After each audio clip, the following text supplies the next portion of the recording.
Bonjour à tous, je suis Sylvia, thérapeute énergéticienne et infirmière. Si je viens aujourd'hui vous parler, c'est pour vous parler de croire en ses rêves. Qu'est-ce que ça veut dire croire en ses rêves? On traverse le début d'un mois de novembre, mais un mois de novembre qui annonce une fin, la fin d'un cycle de 9 ans qui va s'achever à la fin 2025. Et ce mois de novembre va venir nettoyer pas mal de choses et surtout, il va venir nous montrer où est-ce qu'on en est de notre confiance en nous et de notre manifestation de notre pouvoir personnel.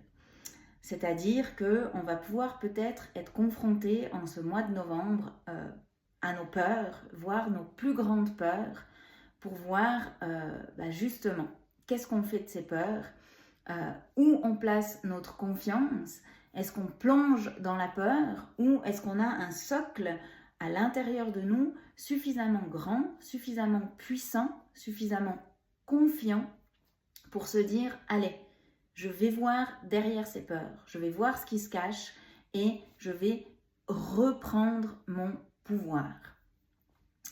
Moi, je crois profondément que quand on parle de croire en ses rêves, je crois profondément que tout ce à quoi on croit vient à nous. Donc, le positif comme le négatif.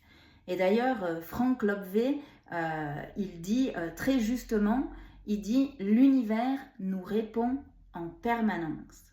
Ce qui veut dire que tout ce que l'on envoie, de conscient ou d'inconscient, nous revient. Alors ça, c'est la théorie. Plus on croit en nous, plus on croit en nos rêves, en nos capacités, plus on va réussir à manifester, à matérialiser finalement notre réalité. Donc, qu'est-ce que ça veut dire finalement croire en soi? Croire en soi, c'est toute une histoire. C'est vraiment toute une histoire. Et pour moi, c'est reconnaître que notre confiance, en fait, elle dépend souvent de notre histoire. Elle dépend de notre enfance, elle dépend de nos blessures, elle dépend de notre éducation et aussi de nos mémoires transgénérationnelles. Par exemple, un enfant qui a grandi dans la peur, qui a grandi dans la violence, qui a grandi dans le rejet, il aura beaucoup plus de travail à faire sur lui-même pour reconstruire une confiance solide qu'un enfant qui a été aimé, choyé dans une famille où tout a, entre guillemets, bien fonctionné. Donc pour moi, ce n'est pas une fatalité, mais c'est plutôt un chemin différent. Et si je viens vous parler de ça aujourd'hui, c'est parce que, voilà, moi j'ai compris ça il n'y a pas 1000 ans.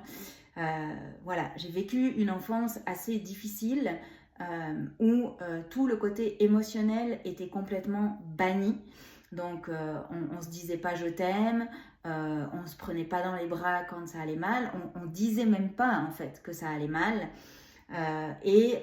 on était plutôt faut y aller maintenant, faut avancer, faut serrer les dents, la vie elle est pas facile, donc il faut s'imposer. Donc j'ai eu tout de suite un plexus solaire parce que c'est bien de ça qu'il s'agit. Le pouvoir personnel part énergétiquement depuis notre plexus solaire. Donc j'ai un plexus solaire qui depuis toute petite a été drillé à y aller dans la matière. Il faut y aller, il ne faut pas se poser de questions, on y va, on avance. Parfois on force, parfois on marche sur notre camarade qui est à côté de nous parce que on n'a pas le choix, il faut y aller. Voilà, ça c'est un petit peu comment moi j'ai vécu cette enfance et comment je me suis un petit peu construite. Sauf que, à un moment donné de ma vie, tout ça s'est écroulé. Parce que au niveau émotionnel, tout est remonté. Tout est remonté et j'étais complètement démunie par rapport à tout cet émotionnel qui était là. Autant je savais très bien gérer la matière, autant l'émotionnel, c'était la catastrophe. Je ne savais pas du tout gérer ça, je ne savais pas du tout quoi en faire. Et tout ça m'a mené à faire un travail de développement personnel, un travail où est mon pouvoir? Où est mon pouvoir? Et je me suis rendu compte que j'avais beau pousser dans la matière tout ce que je pouvais, il y a des choses qui ne venaient pas à moi. Et pourquoi ces choses ne venaient pas à moi? Parce que l'univers me répondait à ce en quoi je croyais. Et concrètement, émotionnellement, je croyais en quoi? Je croyais en je ne mérite pas, je ne suis pas capable, je dois rester en retrait. Toutes ces choses-là de finalement, j'ai pas confiance en moi. J'ai pas confiance en moi. Donc, si j'ai pas confiance en moi, c'est que quelque part, je ne suis pas à la hauteur. Et si je ne suis pas à la hauteur, l'univers va me répondre « Oui, ma chère Sylvia, tu n'es pas à la hauteur. » Et c'est là toute la difficulté. C'est là toute la difficulté parce que c'est pas si facile que ça de croire en soi. On peut parfois penser que la vie est injuste. Moi, je me suis lancée en tant que thérapeute énergéticienne il y a maintenant 2 ans. Si je suis totalement honnête avec vous, c'est pas facile. C'est pas facile parce que je pense que mes soins sont de qualité. Ça, j'y crois. J'ai eu énormément de retours positifs sur mes soins, des gens qui reviennent. Là-dessus, j'ai pas de doute. Par contre, j'ai des doutes à l'intérieur de moi. J'ai des doutes à l'intérieur de moi. Est-ce que vraiment je mérite ce succès? Est-ce que ce succès est fait pour moi? Est-ce que je mérite d'avoir plein de clients? Est-ce que je mérite de vivre uniquement de ça? Et j'ai compris que finalement, cette blessure, c'est une blessure que je porte depuis mon enfance, où on m'a toujours dit il faut cacher tes sentiments, il faut tout cacher, il faut cacher ton émotionnel. Donc je l'ai tellement refoulé que maintenant il y a une part de moi qui, quand l'émotionnel remonte, en fait je mérite pas. Je mérite pas d'avoir des clients, je mérite pas de faire des bons soins, je mérite pas de voilà. Et tout ça c'est vraiment un travail.